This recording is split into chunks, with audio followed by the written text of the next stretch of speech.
pensais pas voir autant de monde, on va dire, passionné par la météorologie. Avec l'IA, et on le fait déjà, on va produire des bulletins automatiques à partir des données modélisées directement. Et Elon Musk a parlé il y a quelques semaines de dire ok, on pourrait mettre tout un système de satellites qui ferait de l'ombre. Au niveau de la Caraïbe, on doit mettre en place aussi un système de surveillance hors phénomène cyclonique. On est capable de faire pleuvoir au-dessus d'un endroit. Bonjour, bienvenue dans Régénération Caraïbe, le podcast de la transition écologique dans la Caraïbe. Aujourd'hui, nous allons parler de météo et pour ça, nous avons, je pense, la personne la plus appropriée pour en parler en ce qui concerne la Guadeloupe. Nous avons le chef de centre de Météo France Guadeloupe, monsieur Thierry Gimonet.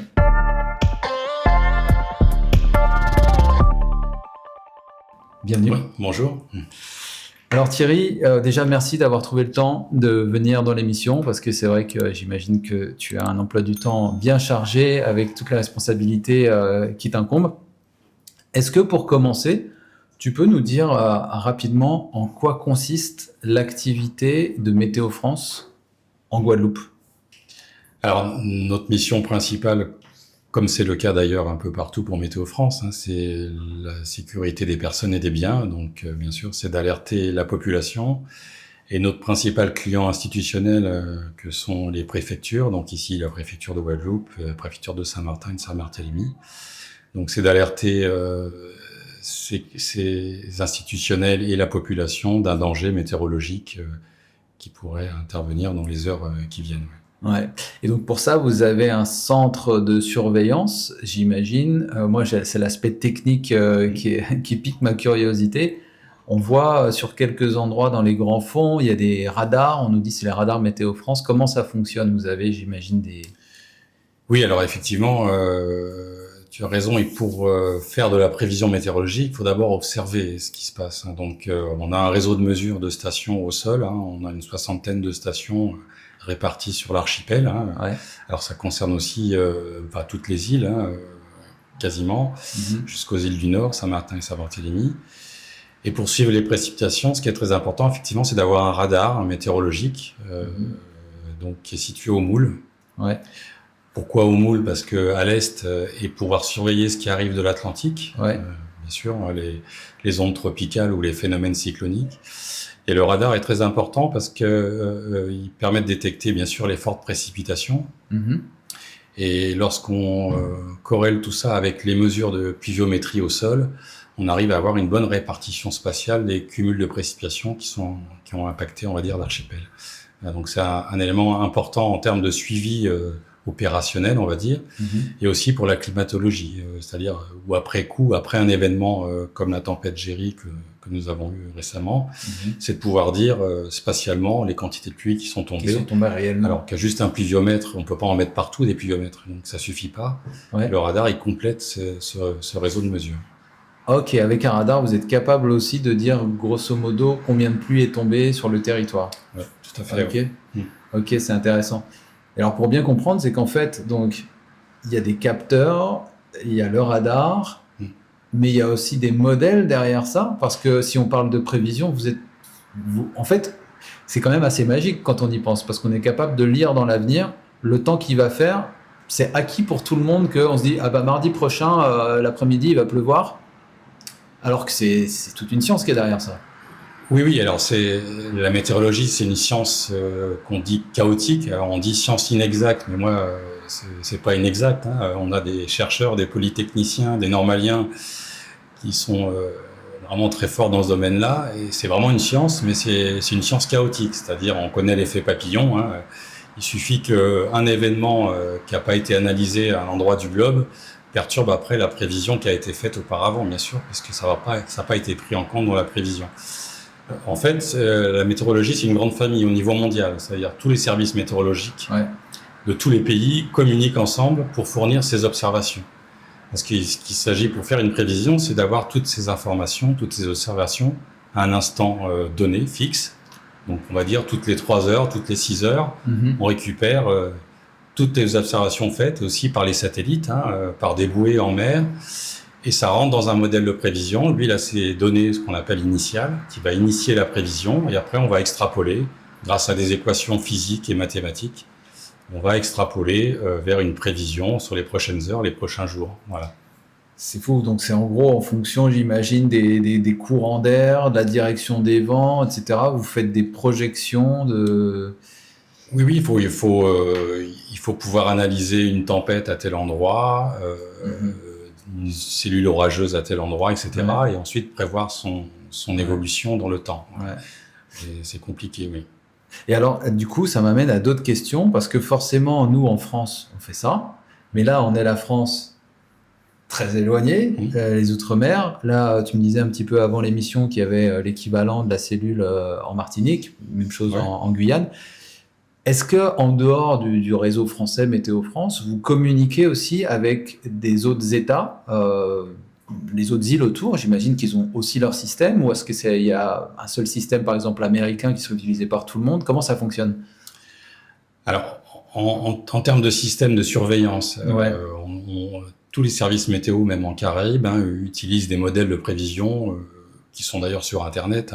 Maintenant, tous les modèles circulent sur Internet, enfin presque tous. Les Américains, d'ailleurs, ont toujours eu cette politique-là de fournir des données gratuitement sur Internet, notamment des données de modélisation. Ouais. Donc, ces services météorologiques les utilisent, mais nous, ce qui est intéressant, c'est de pouvoir avoir ces données en permanence de manière opérationnelle. Oui. Il ne s'agit pas qu'Internet tombe en panne, etc. Pour nous, il faut que ça soit opérationnel. Donc, on a des réseaux, on va dire, privilégiés pour recevoir ces données et être indépendants de ces problèmes-là. Les autres services dans la Caraïbe, météorologiques, ont pas tous le même niveau, on va dire. Ils n'ont pas forcément un système de vigilance comme on a nous ici à Météo France. Et on fait un petit peu office d'aide au niveau météorologique mondial. Météo France est quand même, avec les Américains, les Anglais, on fait partie des meilleurs services météorologiques mondiaux. On a beaucoup apporté d'assistance au niveau d'Haïti pour les aider à mettre en place un système aussi de météorologique, un système de vigilance.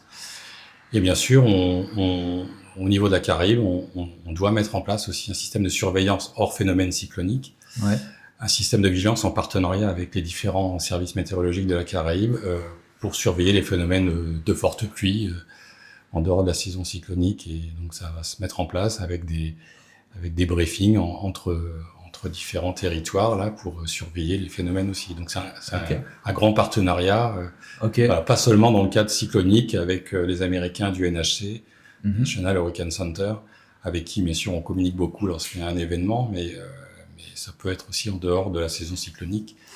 Ouais. Pour les épisodes pluvieux qui peuvent avoir des gros impacts aussi, ici, sans parler de cyclones, effectivement. Concrètement, ça veut dire quoi? Par exemple, une petite île comme la Dominique qu'on peut voir à vue d'œil depuis les rives de la Guadeloupe, est-ce qu'ils ont eux-mêmes un observatoire, un radar ou des choses, ou comment ils acquièrent leurs données? Oui, alors ils n'ont pas de radar. Ils ont quelques stations météo. Ils ont un service météorologique, évidemment, qui est à la dimension, on va dire, de l'île et du nombre d'habitants. Donc c'est pas un service qui est moins important que celui de Météo France ici aux Antilles. Mais ils ont un service météorologique. Et dans tous les cas,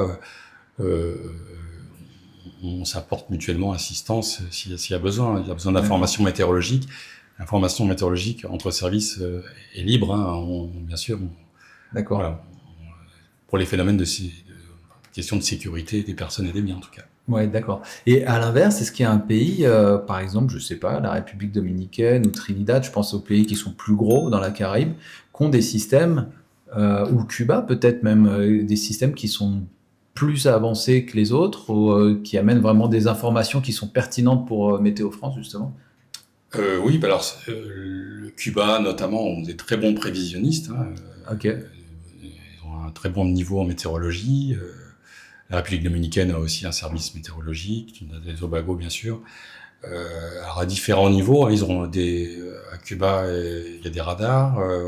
On a aussi Porto Rico aussi qui a un radar météorologique, voilà. Et ces données-là, bien sûr, on en dispose de même qu'ils disposent de nos radars. D'accord. C'est des conventions, quoi, comme internationales. Oui, on diffuse nos données de manière assez libre pour surveiller l'atmosphère. C'est intéressant. C'est vrai que c'est vraiment pour le bien de l'humanité. Et c'est intéressant que tous ces services soient publics et ouverts dans tous les pays, quoi. Ouais. Oui, c'est un peu le socle, la fondation, on va dire, du service météorologique. Ouais. Bien sûr, alors, si on parle de ce service qui est gratuit, il y a un pendant. Météo France est un établissement public administratif, c'est-à-dire qu'on a un budget autonome, on va dire presque autonome, avec une subvention de l'État, mais qui diminue d'année en année. Et donc, bien entendu, ça ne couvre qu'à peine la moitié des besoins de Météo France. Donc, on a un service commercial parce qu'on rend service à des entreprises. On fait du commerce. Une entreprise de BTP dans l'Hexagone qui veut couler du béton, par exemple, s'il y a du gel le lendemain, la nuit suivante, ils perdent le béton, donc ils doivent être prévenus. Donc, ils s'abonnent à des services météorologiques. On n'est pas les seuls en services météorologiques. Il y a de plus en plus de services météorologiques qui font du commerce privé, privé. Ah ouais. Oui. Mais ils se basent sur quelles données? Sur vos données? Sur des données des modèles qui sont disponibles, comme je disais tout à l'heure. D'accord. Oui, mais il faut bien les nourrir, ces modèles. Oui, alors ils font de la valeur ajoutée avec ces données-là, c'est-à-dire qu'ils vont créer des produits à destination de clients. D'accord. Voilà. Ouais, c'est plus en mode start-up, les fonctionnalités du. Voilà, c'est pour ça que nous, en tant que opérateur de l'État, on a mis en place des données publiques qui sont gratuites. Ouais. Les données de base, on va dire, la mesure de température à tel endroit, de pluie, même le modèle de prévision est en libre accès, on va dire, gratuitement. Mais si on veut une donnée élaborée, une expertise, une assistance météorologique, à ce moment-là, c'est un service payant commercial. Ah ouais, d'accord.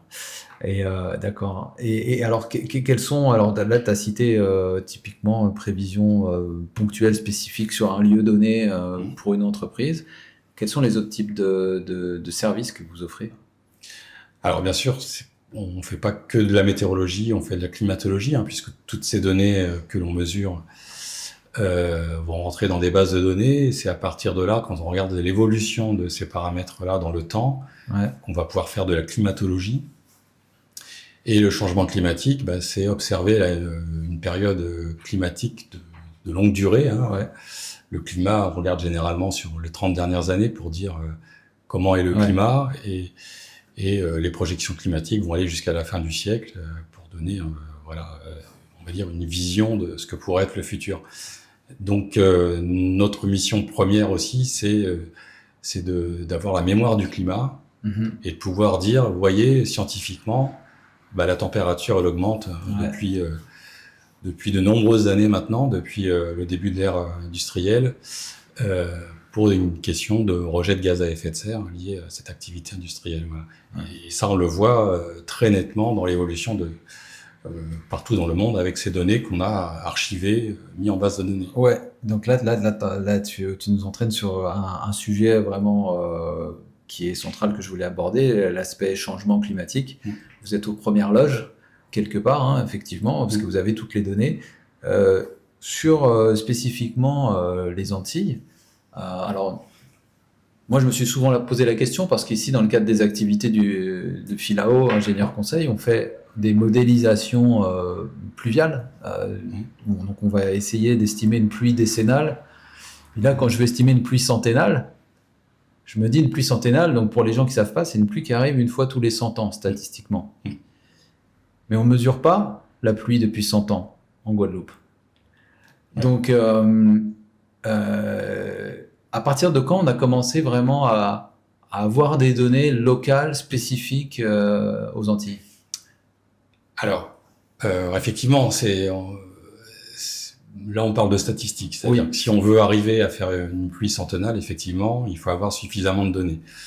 Si on prend l'exemple de l'aéroport du Rézet, on a une station, on a des mesures depuis 1952. C'est ça. Voilà, à partir du moment où on a déjà 25 ans de données avec un continuum important, je veux dire, pas trop de trous, on va dire, dans les données. on peut élaborer après des statistiques qui pourront nous dire ce que l'on a vu là sur 25 ans, on peut l'extrapoler et donner une perspective de pluie centenale. On a des données encore plus anciennes. On peut remonter, oui, on peut remonter, mais de manière un peu plus épisodique, on va dire. C'est pas des séries.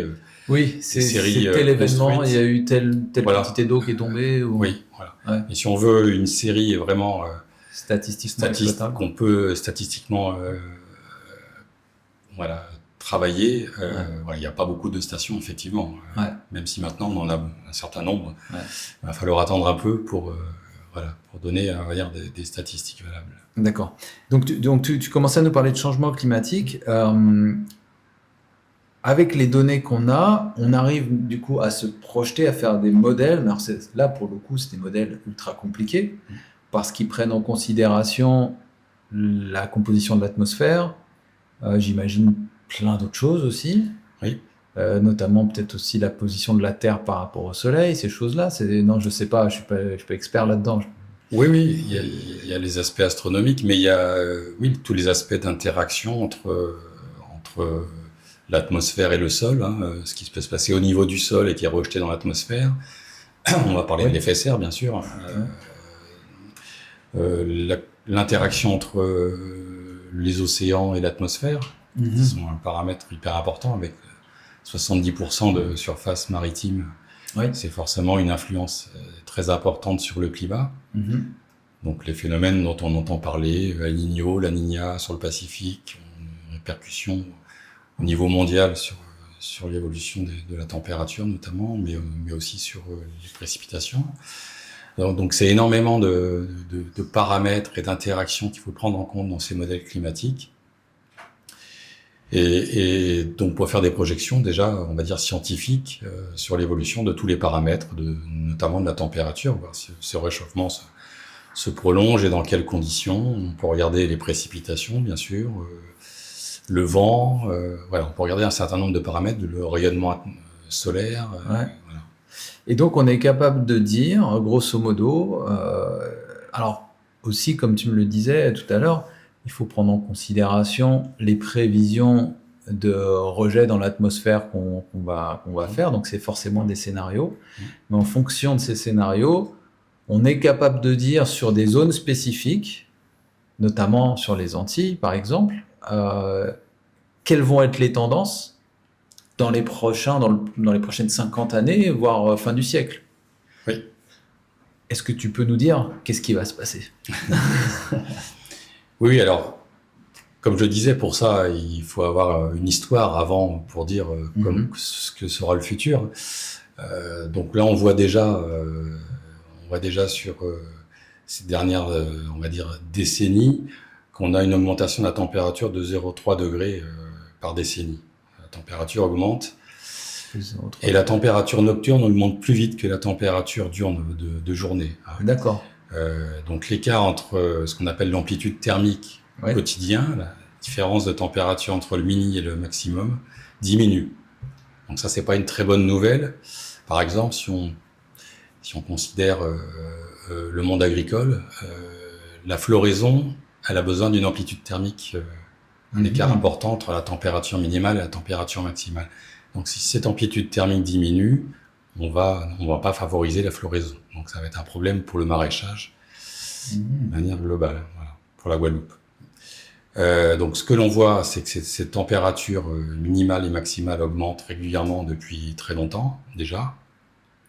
Et bien sûr, quand on regarde les projections climatiques, qui ont pris en compte d'ailleurs cet historique, c'est-à-dire qu'on fait tourner le modèle climatique sur le passé pour vérifier que le modèle reproduit le passé correctement.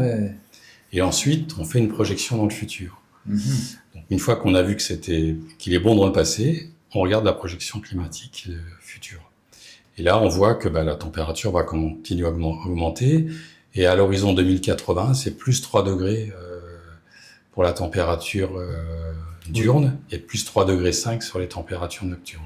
Là, tu parles localement, aux Antilles. Aux Antilles. Ok, parce qu'à chaque fois que j'entends parler au niveau mondial, c'est tellement difficile à à se représenter parce que il y a des endroits où il va faire peut-être un peu plus froid, des endroits où il va faire beaucoup plus chaud. Oui. Donc c'est vraiment pertinent de le regarder localement. Oui, c'est tout l'enjeu effectivement de ces projections. C'est jusque-là, on avait avec le GIEC, le groupe d'experts internationaux du climat, fait des rapports parlant au niveau global, l'augmentation de la température terrestre et quels efforts il faut faire pour éviter ça.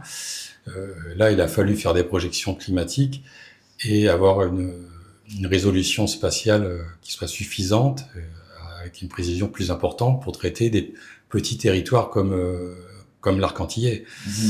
Et c'est évident qu'il faut avoir une précision plus importante pour voir une petite île, encore plus pour Saint-Martin, bien sûr. Ah oui. Voilà, c'est encore plus compliqué. Parce que le modèle climatique, si on a un point tous les 50 km, c'est ce qui était utilisé dans les modèles climatiques au niveau global.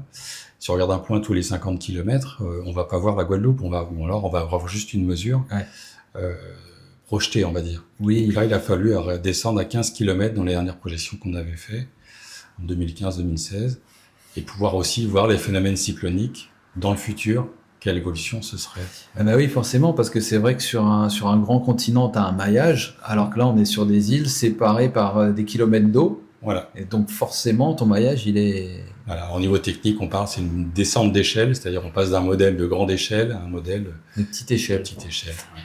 Et là, les résultats de ce modèle vont bientôt sortir, c'est ça? Alors, on a déjà eu des projections qui ont été faites en 2015-2016. Ouais. Et là, on va faire une mise à jour avec un modèle encore plus haute précision, où on va avoir ces informations-là bientôt, en décembre, janvier 2026. D'accord. Et donc, concrètement, tu nous as dit augmentation de 0,3 degrés tous les 10 ans, diminution de l'écart entre la nuit et le jour sur les températures, mais est-ce qu'on va avoir plus de pluie? Est-ce qu'on va avoir plus de soleil? Est-ce que ça va être plus humide? Alors, on reste dans un climat tropical, humide, donc l'humidité, elle, va rester ce qu'elle est. Par contre, au niveau des précipitations, c'est une diminution de 10 à 15%. Et il va moins pleuvoir? Il va moins pleuvoir au niveau annuel, on va dire. Si on regarde l'échelle annuelle, c'est 10 à 15% de pluie en moins. Ce qui ne veut pas dire qu'on va pas avoir des épisodes de fortes précipitations. C'est ce qu'on a connu ces dernières années. Donc en fait, il faut traduire ça plutôt comme une alternance de périodes de sécheresse, des périodes de chaleur, de forte chaleur sèche, qui vont alterner avec des épisodes pluvieux intenses. Voilà. Donc c'est plus extrême. Voilà, on part dans des extrêmes, et c'est ce qui se passe au niveau mondial. Dans l'Hexagone, c'est le cas. Si on regarde la Côte d'Azur, par exemple, elle est coutumière déjà du fait d'avoir des fortes précipitations très intenses, qui peut créer des décès par inondation, et des alternances de sécheresse. La Méditerranée va avoir dans les années qui viennent des périodes de sécheresse estivales de plus en plus importantes, quoi. Oui. Donc c'est ça sur les Antilles, ça sera à peu près la même chose, c'est-à-dire cette alternance de périodes sèches et de périodes de fortes précipitations. Ok, bon, mais ça n'annonce rien de très bon. Non, donc c'est pour ça qu'il faut avoir cette connaissance du futur pour justement pouvoir se préparer à cela, à s'adapter. Alors là, il y a des spécialistes dans ce domaine-là, mais c'est pas seulement, effectivement, ça ne sera pas seulement s'adapter, ça sera aussi trouver des moyens d'atténuation. Et ça, sur ces volets-là, c'est pas votre domaine d'expertise. Est-ce que vous participez quand même à des réflexions là-dessus, ou j'imagine que vous êtes sollicité? Oui, on part avec, on va dire, on collabore bien sûr avec nos projections sur ces sujets-là, pour parler d'adaptation et d'atténuation, justement en donnant concrètement les informations. On vient de parler de la pluie, de la température. Bon, la température qui augmente, c'est évidemment un problème de santé publique qui va apparaître, puisqu'on va garder des fortes humidités aux Antilles. Ouais. Et on sait, par exemple, dans le milieu médical, il y a des études qui ont été faites, et on sait que à partir de 36 degrés de température et 70% d'humidité, ça devient létal. C'est-à-dire que... Ah ouais? Ouais, alors si on a 36 degrés, ouais. Donc, alors on atteint ponctuellement ces valeurs de 36 degrés. Ouais. Attends, mais c'est l'étal, mais au bout de combien de temps? Alors, bien sûr, c'est pas ponctuellement Ouais. 36 degrés avec 70% d'humidité qui va tuer quelqu'un, mais ça veut dire que si on associe une activité physique avec cette condition température, humidité, ça peut devenir un danger Létal. Voilà. Donc, ça veut dire quoi? C'est qu'est-ce que le futur, ça va être de rester dans des zones climatisées pour éviter, pour pouvoir être actif, on va dire. Ouais. Ça veut dire qu'il va falloir préparer le monde du travail aussi, à réserver des plages horaires de travail pour éviter ces conditions extrêmes. Voilà, donc il y a toute cette préparation, à mon avis, qu'il faudra prendre en compte et de manière collective. Et lancer peut-être des alertes aussi, parce que par exemple, je pense à tous les travailleurs des travaux publics. S'il y a une alerte 36 degrés avec cette humidité à combien t'as dit, 75%? 70%. 70%. Est-ce que leur dire, attention, mettez en place une alerte diffusée, mettez en place les précautions nécessaires Oui, complètement. C'est pour ça qu'on va, dans les prochains mois, mettre en place une vigilance forte chaleur. De même quand dans l'Hexagone, il y a une vigilance canicule. Ouais. Alors là, les conditions sont pas les mêmes, les critères sont pas les mêmes. On travaille en collaboration avec les agences régionales de santé pour corréler, on va dire, ces problèmes de santé en milieu hospitalier, notamment chez les médecins, et voir quelles sont les conditions climatiques à ce moment-là qui ont généré des problèmes de santé, d'hyperthermie. Et donc, pour mettre en place donc, ce système de vigilance, pour alerter la population et bien sûr les travailleurs, notamment ceux qui sont à l'extérieur, d'un potentiel danger. D'accord. Pour boucler un peu la boucle sur cet aspect changement climatique et puis un peu les services que vous offrez, tu parles de modèles au niveau directement des communes. On peut avoir les informations à ce niveau de granularité-là, par exemple, si Anse-Bertrand, dans le nord de la Guadeloupe, ils n'ont pas du tout le même climat que Saint-Claude, par exemple, ils peuvent s'approcher de vous et vous dire, nous, on voudrait savoir, on veut faire un diagnostic de vulnérabilité climatique pour les 20 prochaines années, savoir quel plan d'action on met en place. Est-ce que vous pouvez leur donner ces informations? À quoi va ressembler Anse-Bertrand, par exemple, en 2045? Oui, alors... c'est ce qu'on essaye de faire en tout cas. Okay. C'est ce qu'on veut faire. Mais comme je le disais tout à l'heure, c'est une question effectivement de modélisation climatique et de haute résolution spatiale pour pouvoir avoir sur un territoire aussi petit, pouvoir traduire, on va dire, la science climatique et la projection climatique et une communication derrière vers des communes qui pourraient en profiter en fait. Je ne sais pas si on pourra, avec les prochaines projections climatiques, avoir un service qui pourra distinguer toutes les communes, mais au moins on va essayer d'apporter une distinction, bien sûr, entre les différents territoires. Alors je ne dis pas qu'on fera la distinction entre Anse-Bertrand et le Moule, mais peut-être qu'on pourra dire Anse-Bertrand, voilà, les projections, on va vers ça. Alors que le gosier, c'est plutôt cette tendance. Voilà. D'accord. Il y aura peut-être des petites variantes. D'accord. En tout cas, on va essayer de le faire. Il y aura des produits spécifiques pour dire, voilà, une sorte, on va dire, de datmogramme, de graphique qui pourra dire, voilà, la tendance de la température, de la pluviométrie, etc. Mais bon, bien sûr, ça, on pourra pas descendre à une petite échelle plus petite que ça. Donc, ça sera peut-être 2 communes par île ou une par île. On est déjà Grande-Terre, Basse-Terre, voilà, avoir 2 communes sur sur chacune de ces îles déjà. De référence, ça serait déjà pas mal. Génial. Ok, super. Ça c'est bon. Je pense qu'il y a beaucoup de gens qui. Enfin, moi, je savais pas que vous faisiez ça.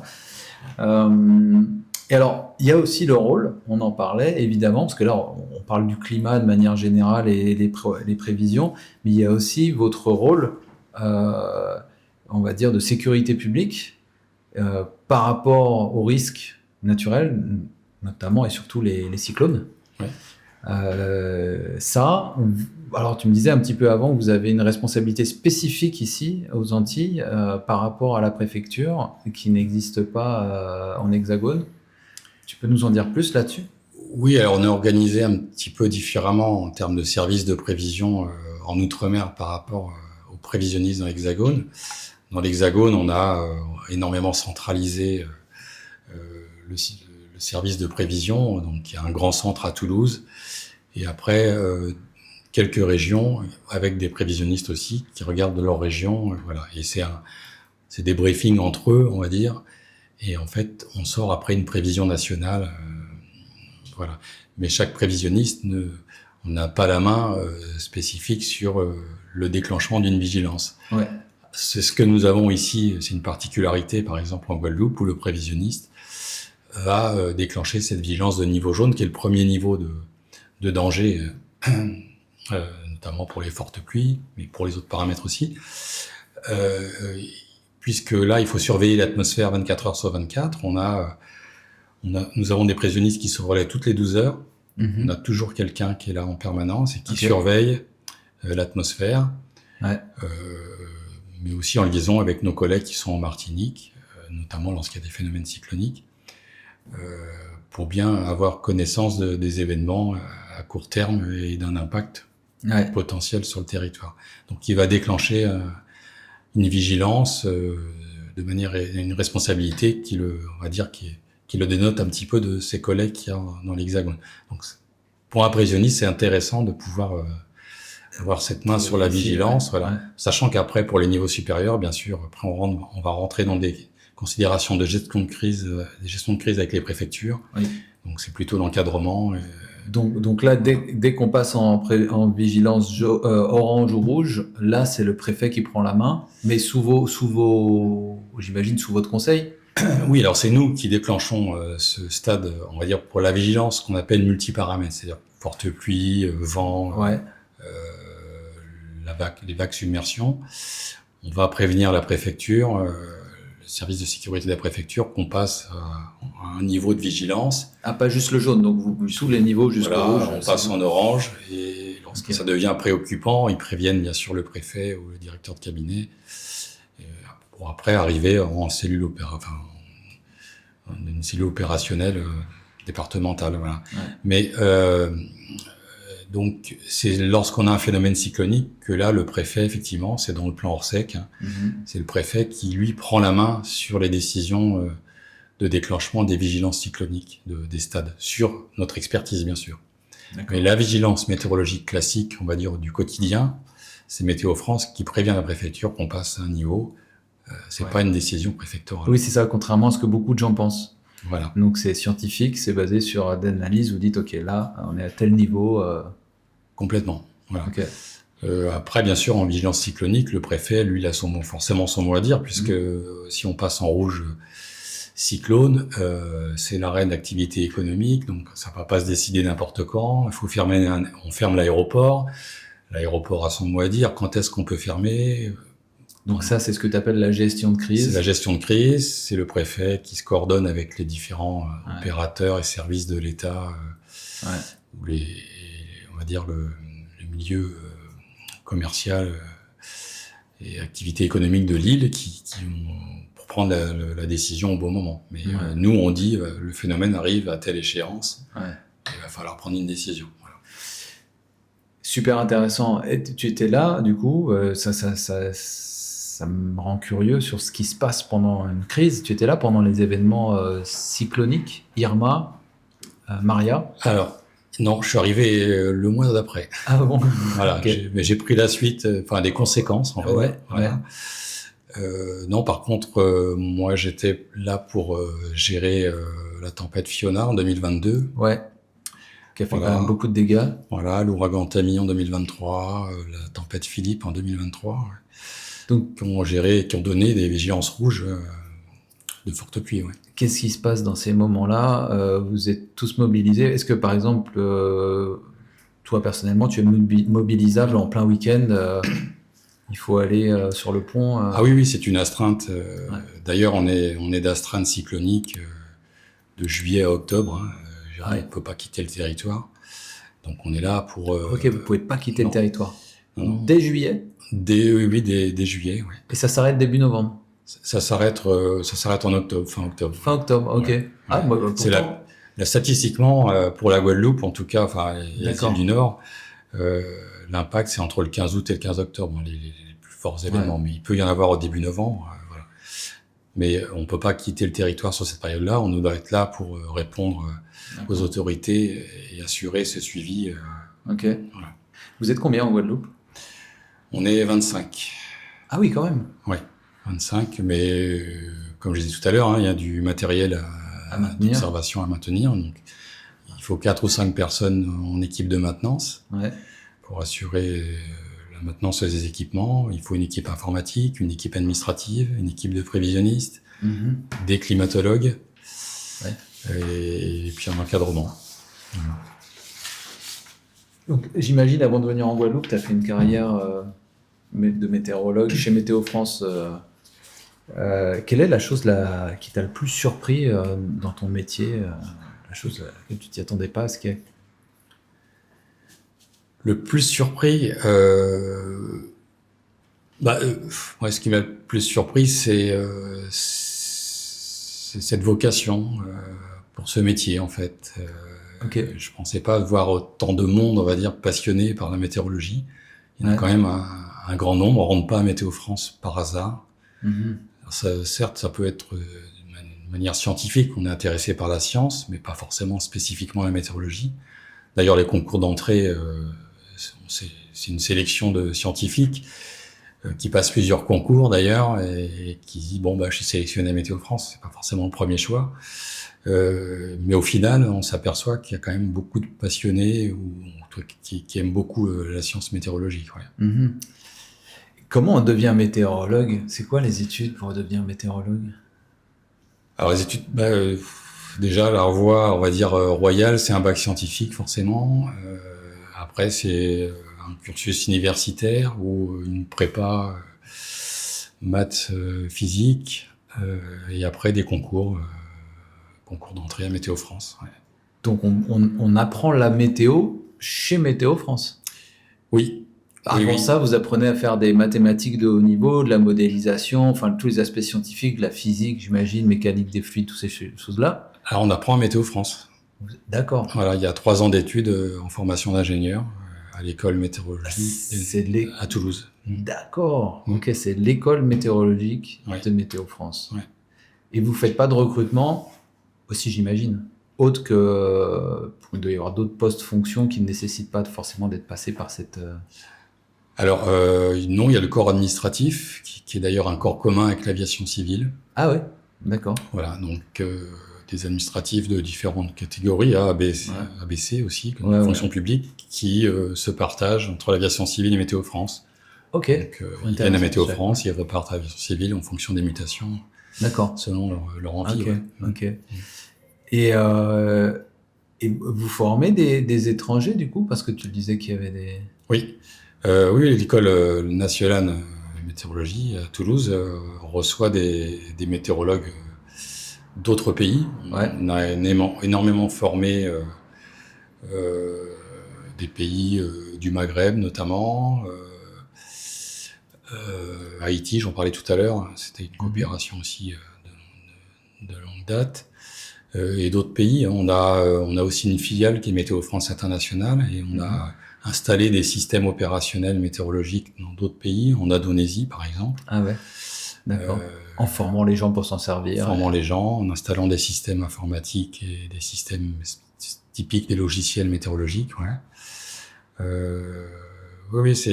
on est un des services mondiaux reconnus et importants, oui. Ouais, complètement. Et donc, en gros, si des jeunes d'ici veulent devenir, si des jeunes voulaient devenir météorologues dans leur territoire, il faut de toute façon passer par l'école nationale de météorologie.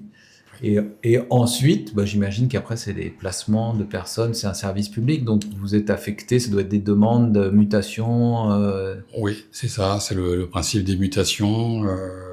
Maintenant, quasiment tous les postes à profil, c'est-à-dire on va faire comme dans le privé, on va faire une lettre de motivation disant je suis intéressé par tel poste, et d'accord. Et après les directeurs ou les encadrants reçoivent ces demandes et Ouais. font un choix de mutation, voilà. Mais bien sûr, pour l'outre-mer spécifiquement, un Guadeloupéen qui aura été formé, qui aura réussi le concours de Météo France, qui aura été formé à Toulouse, sera muté quelque part dans l'Hexagone dans un premier temps, j'imagine. Après, pourra demander à revenir en Guadeloupe et il sera prioritaire Ah ouais. en termes de mutation par rapport à une autre personne qui n'est pas originaire. Ouais. Ce qui fait du sens, ouais. Ouais. Ok. Vous faites des interventions dans les universités de sensibilisation ou pour présenter vos métiers? Alors, on n'a pas d'intervention directe avec l'Université des Antilles à ce niveau-là, mais on travaille avec eux, notamment un laboratoire qui travaille sur ces sujets météorologiques Ah ouais? à l'UA ici. Ok, je savais pas. Voilà. Sur le changement climatique aussi, hein, d'ailleurs. Ouais. Le suivi des poussières sahariennes, par exemple. Ah, mais c'est Thomas Plocost avec son. Alors lui, il est plus il a un labo privé. Lui, il a un labo privé, ouais. Mais Thomas, je le connais, oui. On a échangé quelques fois. Il est venu ici. Ouais. Voilà. Et par contre, on a, par exemple, des masters qui peuvent être intéressés par venir chez nous à Météo France. Ah oui, vous les prenez en... Alors pour les stages longue durée, bien sûr, ça demande une préparation. Ce sont des stages rémunérés, donc il faut aussi un budget, nous, de notre côté, pour les accueillir. Mais on peut avoir un partenariat sur un sujet qui nous intéresse aussi, qui intéresse l'étudiant. Et nous, à Météo France, voilà, de faire avancer un sujet spécifique météo et qui vient de faire son stage chez nous. Ouais. D'accord. Et c'est des étudiants de quel cursus, généralement, qui font ça ici? C'est les masters risques environnementaux. Risques naturels. Ok, c'est intéressant de pouvoir faire ça. Et tu parlais tout à l'heure, tu disais qu'en France hexagonale, il y avait des entreprises privées qui se mettaient à offrir des services spécifiques aux entreprises en utilisant vos données, vos modélisations, etc. Oui. Est-ce qu'il y a des startups qui se sont lancées dans ces business-là aux Antilles? Alors aux Antilles, je connais pas exactement dans les startups qui auraient travaillé sur ce sujet en point de vue purement météo. Hein. Thomas Plocos sur des sujets sur les poussières sahariennes, par exemple. Lui, il a, avec Météo France d'ailleurs, puisqu'on a tout un pan aussi d'accompagnement de startups dans l'Hexagone là-dessus. Au niveau des Antilles, je n'ai pas trop de connaissances là-dessus. Mais ça peut être un sujet, oui. Ça pourrait peut-être être une idée de business si vous nous écoutez et que vous êtes intéressé par la météo. Mais il faut être, je pense, assez calé en modélisation et ça se fait pas simplement. Ouais. Si tu devais imaginer la météo du futur, alors on a parlé des projections météorologiques, mais plutôt la façon d'anticiper la météo. Non, il y a l'arrivée de l'IA. J'imagine que dans vos métiers, ça doit être peut-être déjà depuis des années intégré sans même qu'on le sache, sans doute. Si tu devais imaginer dans 20 ans, quel sera le métier de météorologue? À quoi il ressemblera d'après toi? Alors, pour être cash, je dirais que le métier de prévisionniste va forcément se restreindre. Ah ouais. À une activité plus orientée appui de gestion de crise. Voilà. Okay. Avec l'IA, et on le fait déjà, hein, on va produire des bulletins automatiques à partir des données modélisées directement. Faire un bulletin grand public qui dit demain c'est nuageux, il y a une probabilité d'averse de 60% et il fera 32 degrés. L'IA peut le faire sans problème. L'IA peut le faire dès maintenant. C'est pas un sujet. Le sujet, c'est vraiment l'expertise. C'est vraiment, et notamment dans certaines situations donc de crise, certaines situations problématiques où il faut prendre des décisions. Je pense que l'IA, alors moi je suis pas expert en intelligence artificielle, mais ce que l'on voit actuellement, c'est que l'IA est utilisée, nous, pour gagner du temps, du temps de calcul pour la modélisation. Donc c'est un gain de temps pour produire un modèle de prévision. C'est aussi pour créer des produits spécifiques. Voilà, utiliser une donnée radar et en faire un produit spécifique, précis, de supervision, notamment. Voilà, on peut imaginer, ça existe. Hein. On a un laboratoire IA à Météo France à Toulouse. D'accord. Ouais. Pour l'actualité cyclonique, Google DeepMind ils l'ont produit là pendant la saison cyclonique. Ils ont un modèle IA qui va faire de la trajectoire cyclonique. Ah ouais. Nous, en collaboration avec le Centre européen de prévision, puisque Météo France est membre, c'est un des meilleurs modèles de prévision au monde, le modèle du Centre européen. D'accord. Mais on utilise aussi maintenant un modèle IA qui produit aussi de trajectoire cyclonique, mais qui fait aussi de la prévision météorologique plus classique. Voilà, et qui sont des modèles qui sont produits plus rapidement. Voilà. Et sur les trajectoires cycloniques, on y arrive, parce que moi, je regarde des cyclones depuis que je vais aux Antilles, ça fait une dizaine d'années. C'est quand même assez imprévisible. Hein. Alors, faut pas trop être superstitieux, mais des fois, on voit des cyclones qui font aller-retour sur une île avant de partir. Oui, il y a des cas forcément plus compliqués que d'autres. Ouais. Alors, c'est souvent on va dire, des petites tempêtes. Et c'est là qu'on a le plus de difficultés d'ailleurs à faire de la gestion de crise, c'est de pouvoir prévenir de ce qui va se passer et quel va être l'impact, parce qu'on a des trajectoires un peu erratiques. C'était le cas de la tempête Philippe en 2023. Bien qu'on ait bien alerté suffisamment tôt qu'il allait y avoir de fortes précipitations, que ça allait être le danger principal. Oui, par contre, en termes de suivi cyclonique, et les Américains, bien sûr, qui suivent l'Atlantique, le montrent dans leurs statistiques. Les trajectoires sont meilleures. Au fil du temps, on améliore les trajectoires. Ouais. L'erreur de trajectoire se diminue. Ce qu'on n'arrive pas encore à faire, c'est la prévision d'intensité. Et on l'a vu avec Maria en 2017. On l'a vu avec Erin là, au mois d'août, qui est passé au nord de Saint-Martin. Avec une intensification rapide. On s'attendait à un ouragan au mieux de catégorie 3, c'était un catégorie 5. Voilà, ça, et même la modélisation numérique, même les experts cycloniques comme ceux du NHC se font surprendre par ces intensifications rapides. Donc c'est encore du domaine de la recherche, comprendre comment ça s'intensifie rapidement. Ouais. C'est pas parce que la mer est très chaude à un endroit que forcément il va s'intensifier rapidement. Il y a énormément de paramètres à prendre en compte, l'atmosphère au-dessus.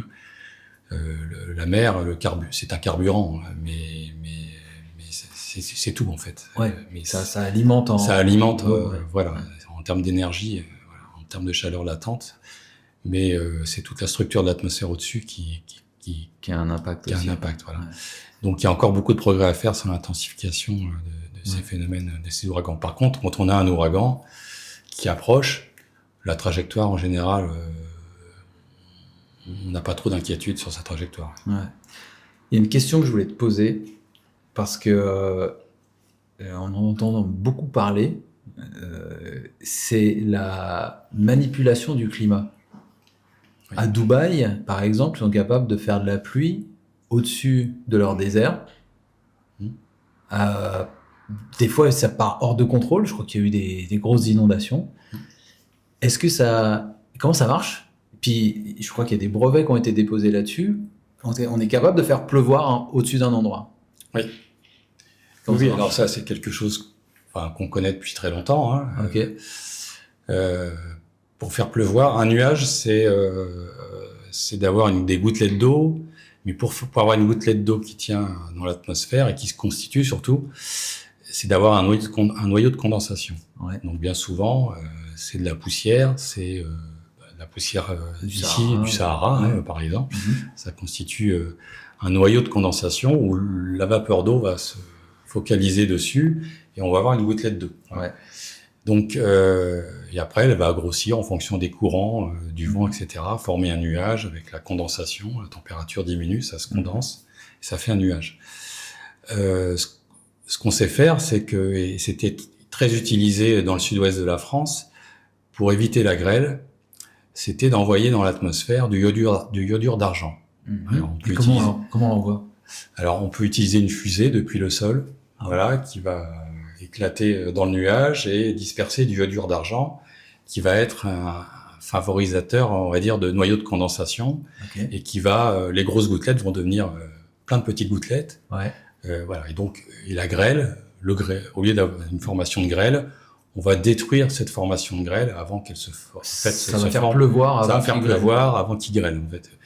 En fait, ce qu'on s'aperçoit avec le monde agricole, c'est que, alors déjà, envoyer une fusée au-dessus de son champ pour pas avoir de la grêle, c'est envoyer la grêle chez le voisin. Donc, déjà, c'est pas très sympa. Et ensuite, c'est pas très efficace. Ça marche en laboratoire, mais pour la grêle, c'est pas efficace. Voilà. Même si ça se vend très cher auprès des agriculteurs qui dépensent une fortune pour ça. Ils ont l'impression que ça fonctionne. Et à Agen, notamment l'aérodrome d'Agen, ils ont un avion. Donc il y a une association. Ils ont un avion avec de iodure d'argent à l'intérieur qui décolle et ils vont pulvériser du iodure d'argent. Mais ça, c'est pas dangereux de pulvériser du iodure d'argent parce qu'après ça tombe sur nos terres et tout ça, non? Alors après, je sais pas. L'impact sur la santé à ce niveau-là, je sais pas. Et en tout cas, ce système-là qui est utilisé dans les Émirats arabes pour faire pleuvoir. Donc ils font passer des avions et ils dispersent du iodure d'argent. Pour faire pleuvoir. Par rapport à la vapeur d'eau, on crée des noyaux de condensation qui vont créer des gouttelettes d'eau plus grosses et qui vont être trop lourdes et vont tomber. D'accord. Voilà. Donc on ne maîtrise pas. Il y a toute une science, une science du climat, l'ingénierie du climat. C'est ça. Et j'ai entendu parler aussi de brevets qui permettaient, alors en balançant des ondes dans l'atmosphère, de gérer des zones aussi dans lesquelles on va pouvoir faire tomber la pluie ou pas. Ça existe ou pas, ça? Alors, à ma connaissance, non. Ok. Ça, je connais pas. Non. Non, mais par contre, si on part dans ces domaines-là, il y a des études d'autres chercheurs qui se sont penchés sur le sujet et qui disent que c'est un peu dangereux. On vient de parler de l'impact anthropique sur la température du globe, avec des rosées de gaz à effet de serre. Et là, on parle à nouveau de l'impact de l'homme sur le climat en manipulant des conditions météorologiques particulières qu'on ne maîtrise pas, parce que la pluie, c'était à Dubaï, ils ont des inondations terribles parce qu'ils ne maîtrisent pas forcément les quantités de pluie qui peut tomber en envoyant du iodure d'argent. Moi, personnellement, je trouve que ça paraît très dangereux de partir dans ce schéma-là de manipulation encore du climat et de l'atmosphère. Parce qu'il y en a qui parlent aussi de pulvériser des substances encore plus haut dans l'atmosphère pour créer une espèce de voile pour éviter que le soleil ne frappe trop fort, donc en gros assombrir le ciel. Oui. Et Elon Musk a parlé il y a quelques semaines de dire on pourrait mettre tout un système de satellites qui ferait de l'ombre. Oui, mais les conséquences de ça, c'est quoi? On ne connaît pas. Je veux dire. Non, c'est ça, on ne sait pas. On ne sait pas. Moins de rayonnement à certains endroits. On a parlé de modèles climatiques. C'était énormément d'interactions entre la mer, le sol, l'atmosphère, etc.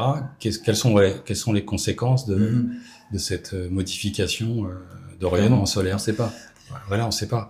Je pense qu'il faut arrêter de manipuler la nature, surtout, et d'aller vers une adaptation, une atténuation de cet impact anthropique, ça c'est clair.